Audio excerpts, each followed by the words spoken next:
মার্কিন প্রেসিডেন্টের সঙ্গে বৈঠকের ৪৮ ঘণ্টা আগে জোর ধাক্কা খেল পাকিস্তান।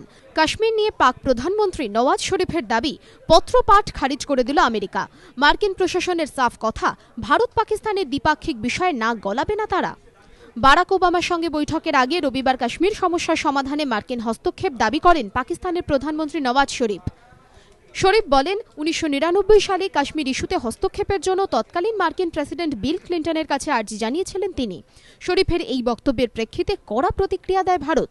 এরপর ২৪ ঘণ্টা কাটতে না কাটতেই কাশ্মীর ইস্যুতে হস্তক্ষেপের পাক প্রস্তাব সরাসরি নাকচ করল ওয়াশিংটন। হোয়াইট হাউসের এক শীর্ষ আধিকারিক জানিয়েছেন, কাশ্মীর ইস্যু পুরোপুরিভাবে ভারত এবং পাকিস্তানের দ্বিপাক্ষিক সম্পর্কের বিষয়, তাই এ ব্যাপারে কোনো রকম হস্তক্ষেপ করতে চায় না আমেরিকা।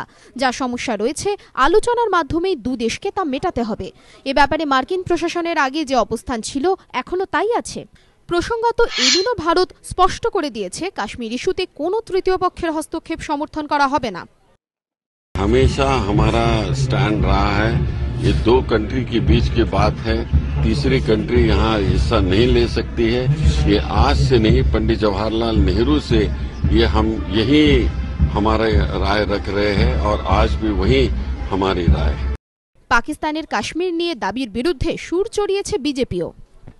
वो जब अमेरिका के राष्ट्रपति के दरबार में पहुंच गए थे और उस समय अटल बिहारी वाजपेयी जी की केंद्र में सरकार थी और उन्होंने ये कोशिश की थी कि अमेरिका मध्यस्थता करे, तो अटल जी ने दो टूक शब्दों में कहा था कि न तो हमें अमेरिका की इस मामले में मध्यस्थता की जरूरत है और न ही किसी और देश की।